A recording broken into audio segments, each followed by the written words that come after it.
And what are we doing today? We got these trees. This represents my beginner type material, slightly better than the lowest price one that I have. Most of them 6, 7, 8 years. Sometime a little bit more, sometime a little bit less. But they're starting to have fairly distinct shape. Well, anyway, what happened is that I have to get them pruned. And I'm finding out that you guys just like to see me work. So I thought I'll go ahead and make this video for you. This is a crepe myrtle. Well, they're very hardy. They love the heat and they will bloom. They would bloom a little bit better if it was kind of in more sun in a slightly bigger container. What happens is because the container is somewhat small, I have to keep them in fairly well protected or it'll dry out too soon. And so that leads to lack of flowers. So anybody wanting to do a crepe myrtle, I suggest that you get slightly bigger container and then try to get it in as much sun as possible. So unless you're one of those type that could stay home and water this twice, sometimes 3 times in the middle of summer, I would just recommend that you put it in a slightly bigger container. But beautiful flowers, loves the heat, it just dries out. Oh yeah, when it's in full bloom, it sucks that water like crazy. So you really have to stay on top of it. This is another heat-loving plant. This is our olive. We call it the wild olive because that's what it does. It grows wild out here. Anyway, yep, they start to grow and just gotta keep trimming. You know, the key to a good material fast is to make it grow as fast as you can with the fertilizer and the soil mix just correct, and then do this, and then you'll improve. Every cut improves the age. So if you have a slow growing and you only cut it once a year, then it's not going to progress much. Okay, this is our trident, and they're a very fast grower.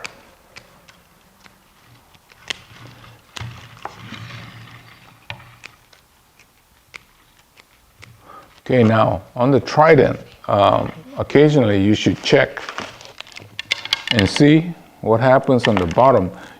They grow so fast, it gets this root at the bottom. Gets all this root is not doing anything. So what you do is you cut them off. And what it does, it makes the root inside work better. Down here, a lot of times there's not enough contact with the soil and the fertilizer. So now this, all you have to do is take it off. You don't really have to do a whole transplant. Just take that coil part off and then you'll perk up. That's true on this trident. It's just a very vigorous grower. I think we talked about this before. This is one of the more difficult ones to work. Don't even try to wire this. It has a tendency to snap. So you gotta kind of go with the flow.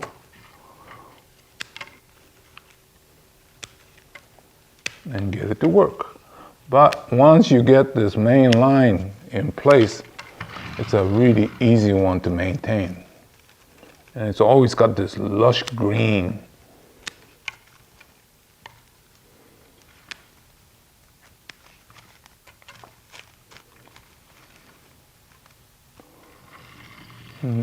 Trying to create a new apex here.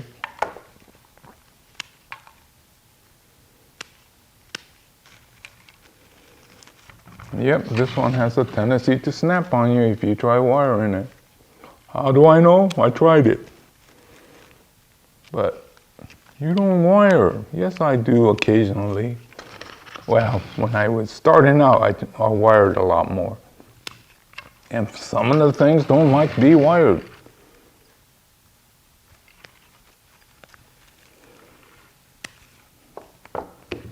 Chinese hackberry. Just kind of going along here.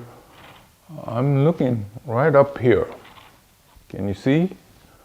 I think if I cut this side off, you have better taper and movement. Boop, like that. And then these. Now, some of this can be pulled down. This one is too big.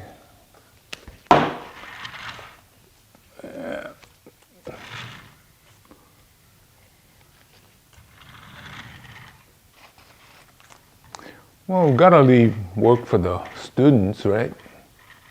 So, are the dwarf Hinoki cypress, and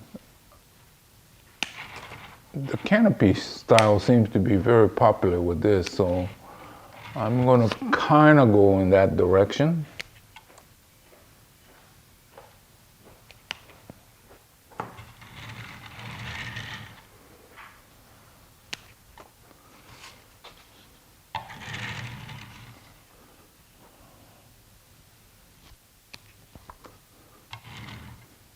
See how I'm cutting? Don't cut across like this. You'll leave all this brown spot. So you gotta cut. So it's like that. I think I'm just gonna leave it like that. It's almost safe enough to bring indoors. Actually, I got the plant material from an indoorscapes place. So, but I still think that it grows better outside. But to make it into a bonsai with a decent trunk, that's the part that takes time. They're vines, so they grow like crazy. But to get a good enough trunk so that it'll stand without the stick, it does take time. This is probably 7 or 8 years old, maybe even more than that. But I think we still need that stick in there. And so you take the stick and go around and create your movement, right? And just keep pruning so that it becomes a tree-like bonsai.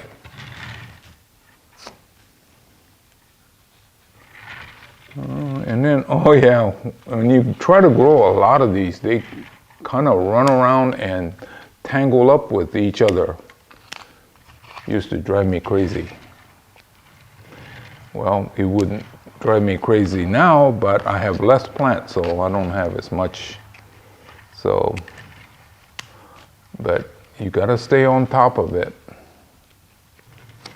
So, I think that's good enough. I mean, you could sit here and do this forever. But I got another 50 or 60 sitting on the table. So yes, I don't have the luxury of spending a lot of time on, see, better taper. But you should go around this. Key to this guy here is, well, if you don't do anything, it just gets to be a mess. Which is okay, people tend to like this as a kind of a dense plant. But to make it work, you need to kind of thin it out so that it looks like a mature tree, right? And so you gotta selectively take off branches slightly ahead of the curb. Okay, what happens with the Boulevard Cypress, each one of these branches wanna be the leader. And this is the leader or the apex. So what you gotta do is to make sure that you make it go in the direction you want.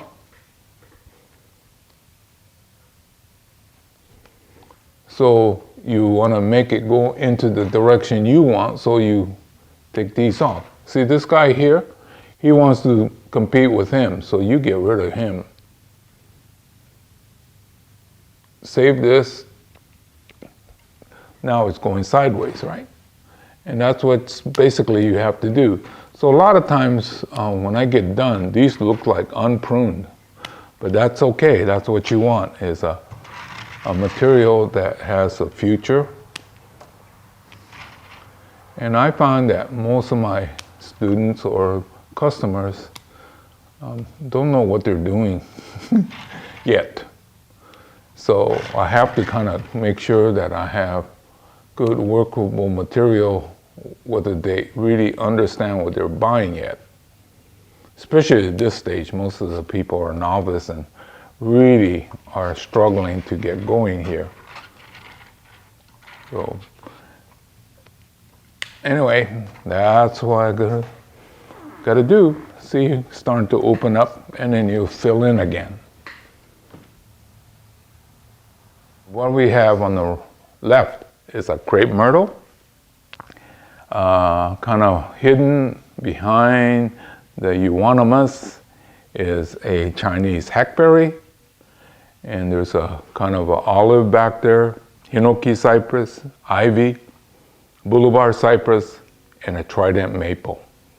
So anyway, I got these done, and I figure you guys like to watch me work, so I let you watch. But there's another 50 or 60 more on the same table, so I'm going to be working really hard after I wrap this chapter up. This is Heroes saying goodbye. Hopefully you enjoyed this little short chapter on pruning younger materials. Anyway, I'll see you again real soon in another chapter, so please stay